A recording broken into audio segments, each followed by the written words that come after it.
नमस्कार, मैं हूं सौरभ कुमार। अभी आप देख रहे हैं खुफिया मीडिया। आज हम पटना में आए हुए हैं और पटना का ये बेहद ही खास जगह है। यहाँ से कुछ ही दूरी पे शीतला मंदिर भी है और हम अभी ये जो आपको नज़ारा कुछ दिखा रहे हैं, यहाँ पे बगल में हॉस्पिटल से लेकर मतलब कैसी विकसित क्षेत्र हैं, लेकिन इन विकसित क्षेत्र में हमारे साथ एक महानुभाव हैं जो नालंदा जिला से ही हैं। और मुझे मिली जानकारी के मुताबिक लगभग बहुत बचपन से ही राजनीतिक और सामाजिक क्षेत्रों में इन्होंने संघर्ष किया है। विशेष रूप से तो हम न जानते हैं, ना जहाँ तक हम समझते हैं कि हमारे देखने वाले दर्शक भी जानते होंगे, लेकिन इन्हीं से विशेष रूप से जानेंगे कि राजनीतिक के साथ साथ सामाजिक क्षेत्रों में कब से काम कर रहे हैं और कितना काम करने का इन्होंने मन बनाया है, अभी तक क्या क्या किए हैं, आगे क्या करने वाले हैं। विशेष रूप से इन्हीं के बारे में संक्षिप्त जानकारी लेंगे। और साथ में हमारे साथ एक और अतिथि हैं जो नालंदा के ही हैं, भोली उर्फ अरविंद जी। तो दोनों से हम जानेंगे इन्हीं के बारे में, लेकिन सबसे पहले हम इन्हीं से जानते हैं विशेष रूप से चंद्रमणि कुमार मनीष जी से, और इन्हीं के बारे में विशेष रूप से आप लोग को भी आज जानकारी देते हैं। वैसे कई सवाल हम इनसे बाद में भी पूछेंगे, लेकिन अभी हमारा मिशन इनकी बातों को, इनके बारे में जानने का है। श्रीमान, आपको खुफिया मीडिया में स्वागत है। धन्यवाद सर। प्रथम आपके माध्यम से पूरे पटना के नगरवासियों को मैं प्रणाम करता हूं, सलाम करता हूं, आदाब करता हूं। पटना पूरे बिहार का दिल है, धड़कन। यहाँ लोग महसूस करते हैं, यहाँ की आवाज़ पूरे प्रदेश में फैलती है। हम लोग चाहते हैं कि बेहतर पटना हो, ग्रेटर पटना हो, विकसित पटना हो, और ताकि इसकी छवि जो बनी हुई है, कंसेप्ट बना हुआ है, और अच्छा हो। अच्छा तो है ही, पूरे देश दुनिया में इसकी चर्चा है, नाम है, शोहरत है, और बेहतर करने का प्रयास हम लोग कर रहे हैं। राजनीति की कब से तैयारी कर रहे हैं? देखिए, 1984 से जब हमने मैट्रिक में दाखिला लिया, ये पास किया, पटना यूनिवर्सिटी में गए, पढ़ाई लिखाई, शिक्षा दीक्षा हमने प्राप्त किया। तो आजकल सामाजिक कार्यकर्ताओं की जो सम्मान मिलना चाहिए था वो बिल्कुल अभाव है। अच्छे कार्यकर्ताओं का कहीं पॉलिटिकल पार्टी में कोई वजूद नहीं है, जिसके वजह से अच्छी सोच वाले लोग नहीं आ पाते हैं, और यही कारण है कि हमारा राज्य का निर्माण जो होना चाहिए था वो नहीं हो पाता है। सर, सबसे ज़्यादा देखा जाता है कि मतलब जनता भी अभी बहुत कम भरोसा मतलब राजनेताओं पे करते हैं, और ऐसा अवस्था में मतलब कि उनकी पकड़ मतलब डायरेक्ट जनता तक नहीं पहुंच पाता है। बीच में कुछ लोग जो होते हैं उनसे लोग नाराज हो जाते हैं। ऐसा अवस्था में मतलब कि आप कैसे समझते हैं कि हम लोगों तक पहुंचेंगे? देखिए सर, प्रथम अभी जो परिवेश बदल गया है ना, काफ़ी बदला हुआ रूप है। सामाजिक कार्यकर्ताओं को मैंने पहले कहा कि बिल्कुल उपेक्षा। अभी बाहुबली और पूंजीपतियों की ज़्यादा पकड़ है, उनको ज़्यादा सम्मान मिल रहा है पॉलिटिकल पार्टी के द्वारा, जिसके वजह से जनता का थोड़ा सा रुझान जो नेताओं के प्रति सम्मान बनना चाहिए था या था पहले, वो अब नहीं है। पहले देखते थे कि अगर कोई नेताजी किसी गांव में चले गए तो खाट के साथ साथ उस पर चादर, रजाई, तोशक, तकिया लगाया जाता था। आज नेताजी खड़े हैं, कोई पूछने वाला नहीं है, नेताजी प्रणाम भी करने वाले स्थिति में नहीं है। ये बदलाव आया है। तो नेताओं के प्रति आपने सही कहा कि बिल्कुल आक्रोश भी है। आक्रोश का होने का कई कारण है। जो काम 5 रुपये में होना चाहिए था, जो बगैर खर्च का होना चाहिए था, वो अब नहीं हो पा रहा है, और जहाँ जाते हैं उनको सम्मान नहीं मिलता है। यहाँ जितने भी कार्यालय, सरकारी दफ्तरें हैं, उस कार्यालय में जाते हैं तो उनको उपेक्षा महसूस होता है। लगता है कि हमारे मन की बात वो नहीं कर रहे हैं। हमारा जो काम होना चाहिए 1 घंटे में, अब वो महीनों लग जाता है, जिसके कारण उनके मन में आक्रोश भी है, और इसका जवाबदेही पूरा नेता जो सिस्टम है उस पर लगाना चाहते हैं। वो यही कारण है कि नेताओं के प्रति उनका सम्मान भाव कम गया है। अच्छा सर, एक सबसे बड़ी चीज़ देखा जाता है कि आज लोग जनता को सिर्फ काम चाहिए। अब काम कैसे हो रहा है इससे मतलब उनको नहीं है। इन बीच का मुद्दा का जो होता है भ्रष्टाचार कहते हैं।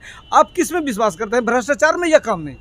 देखिए, मैं काम में विश्वास करता हूँ। भ्रष्टाचार कहीं कोई संवैधानिक अधिकार किसी को दिया नहीं गया है, उसको डिले किया गया है। अब उसको इतना सरलता तरीके से लगाने की ज़रूरत है, बनाने की ज़रूरत है, जिसमें भ्रष्टाचार की बू ना आवे। अब जो काम 1 घंटे में होना है उसको आप 1 माह क्यों लगाते हैं? अब जैसे सिंपल बात है, नगर निगम के दायरे में अगर जन्म प्रमाण पत्र, मृत्यु प्रमाण पत्र का कार्य है तो उसमें कौन सा इंक्वायरी करनी है? कोई इंक्वायरी की आवश्यकता भी नहीं है। आपका जन्म हुआ, आप इम्पैनल कर दीजिए, ऑनलाइन कर दीजिए। अब तो सॉफ्टवेयर का ज़माना है, ऑनलाइन करने की ज़माना है। उसमें 1 घंटे में आपके यहाँ बन के आपके दरवाजे पे चला जाएगा। तो कहीं किसी को विशेष दौड़ने की ज़रूरत नहीं है। दौड़ेंगे तो उसमें नाजायज़ खर्च करना पड़ेगा, ज़रूरत ही नहीं है। बिल्कुल निःशुल्क आपको वह सुविधा नगर निगम मुहैया कराएगी। इसमें भ्रष्टाचार की कहीं बू नहीं आएगी। सर अब चलिए इधर से थोड़ा हम फिर पीछे की ओर चलते हैं। आप अभी थोड़ी देर पहले कह रहे थे कि जनता को बहुत ज़्यादा तकलीफ है, ये सच्चाई भी है। तो ऐसा अवस्था में आप लगभग जनता के लिए कब से लड़ रहे हैं? लगभग कई सालों से सामाजिक और राजनीतिक क्षेत्र से? देखिए 1984 में जब मैंने पूर्व में कहा कि जब कॉलेज में दाखिला लिया था, उस वक्त सामाजिक कार्यों में दिलचस्पी हमारी रही।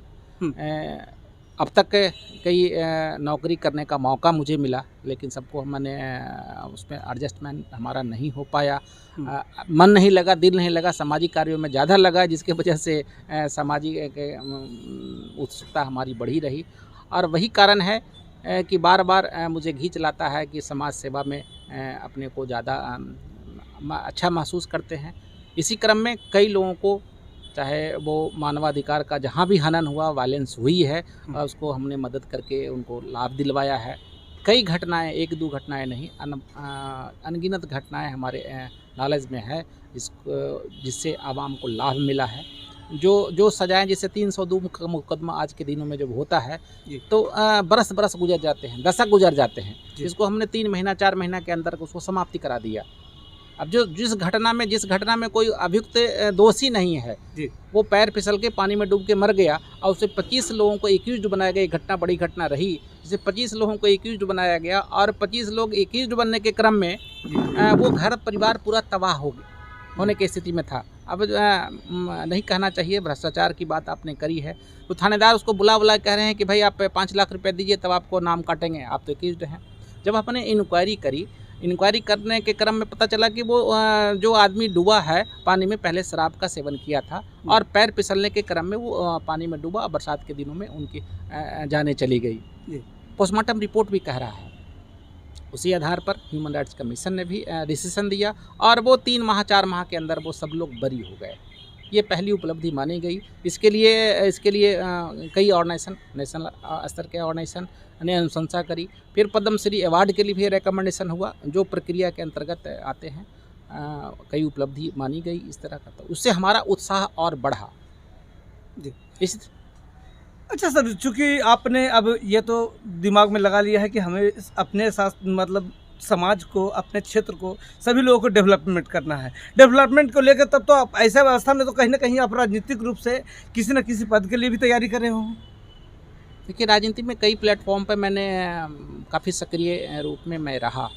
कांग्रेस में भी रहा, जदयू में भी, और कई पॉलिटिकल पार्टी में जो राजनीतिक दल हैं।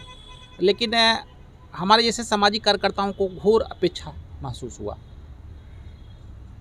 जैसे जनता काम के लिए महसूस करती है। हाँ, जनता चाहती है, बट नेता के दिल में हमारा स्थान नहीं बनने की वजह से हम अब तक सफल नहीं हो पाए।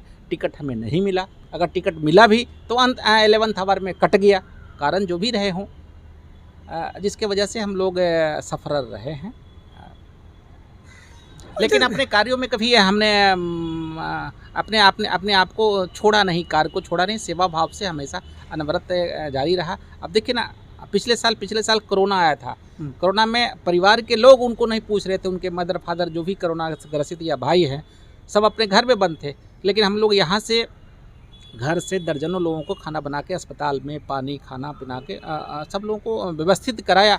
तो अच्छा लगता है, सेवा करने का कार्य अच्छा लगता है। सिर्फ पूंजीवादी और ये जो मतलब गुट है उससे नहीं, जब तक जनता का साथ लेकर नहीं चला जा सकता, जब तक विकास नहीं होगा। और मतलब जनता का भरपूर नेता को सहयोग देना चाहिए। आप उन्हीं से तो सब, इसका मतलब उन्हीं से सहयोग मांग रहे हैं। आपने बिल्कुल सही कहा। जनता का जब चयन होगा तो निश्चित तौर पर अच्छे लोगों का चयन होगा। पार्टी स्तर पर चयन होती है तो फिर पार्टी के लीडर के द्वारा वो चयन किया जाता है। जनता का उसमें कोई योगदान नहीं होता है। जनता के द्वारा इस बार पटना का जो जनतांत्रिक तरीके से चुनाव हो रहा है, पटना मेयर का, वो इस बार पब्लिक वोट करेगी। और अच्छा संजोग है कि किसी पॉलिटिकल पार्टी का इसमें हस्तक्षेप नहीं होगा। जनता को निर्णय लेना है और जनता चुनेगी तो निश्चित तौर पर पटना, ग्रेटर पटना जो सपना देख रखे हैं सबके मन में, जहन में है कि दूसरे कंट्री की तरह बढ़िया जो देश है उसकी तरह हमारा भी पटना हो, निश्चित तौर पर होगा। तो ये अभी जो पटना में जो मेयर का जो चुनाव होने वाला है सर, उसमें आपका भी एंट्री है क्या? देखिए, जनता ने प्रमोट मुझे किया है, कई स्तर से जनता ने सहमति दिया है, आशीर्वाद दिया है कि आपको चुनाव लड़ना है। और इस क्रम में हम लोग करीब 10 से 11 हज़ार घर को 1 to 1 मैन टू मैन हम लोग मिलने का प्रयास किया है। सभी जगह से सहमति मिली है। आपका पैतृक या कहें या जन्मभूमि कर्मभूमि, अब तो आपका अभी पटना बना हुआ है, लेकिन जन्मभूमि कहाँ है आपका? देखिए, मैं नालंदा जिला के एक उग्रवाद प्रभावित क्षेत्र रहा है, कराय परसुराय, आज भी नक्सल प्रभावित क्षेत्र है। मैं वहाँ का एक गांव है मकरौता, जहाँ का मैं निवासी हूँ। वहाँ हमारा पैतृक स्थान है, हमारे पूर्वज वहाँ रहते हैं। इन दिनों 40-45 साल से मैं पटना में हूँ। शिक्षा दीक्षा सब यहाँ पटना के में हुआ हमारा। आखिर में आप क्या कहना चाहते हैं? देखिए, अपने युवाओं को मैं कहूँगा कभी भटकाव पे ना रहें, वो अपने कार्य को ईमानदारी पूर्वक करते जाएं। निश्चित तौर पर एक दिन मौका मिलेगा, आपको जनता देगी। और यह कोई ज़रूरी नहीं है कि कोई पॉलिटिकल पार्टी ही आपको सपोर्ट करे तो आप लीडर बनेंगे। कई इतिहास रहा है जिसमें जनता सहयोग करी है और वो अच्छे मुकाम पर पहुँचे हैं।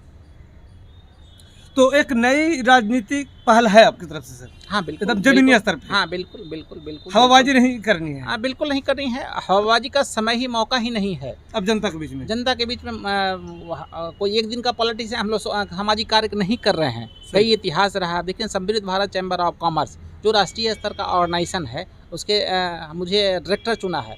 पूरे हिंदुस्तान में 4 डायरेक्टर हैं, जिसमें एक डायरेक्टर मुझे भी बनाया गया है। मुझे गर्व होता है अपने आप पर कि सारे देश के प्रबुद्ध लोगों का एक जमात बड़ा, जिसमें IAS IPS जजेज और देश के समृद्ध व्यवसायी लोग जुड़े हुए हैं, उसमें मुझे डायरेक्टर बनाया है। तो शायद कुछ जज्बा देखा होगा, इसके तहत ही मुझे चयन किया गया है। मैं आभारी हूँ उन आयोजक मंडल को भी और उनके जिन लोगों ने मुझे चयन किया है। और उसके माध्यम से हम लोग कई जगह हम लोग कार्य कर रहे हैं।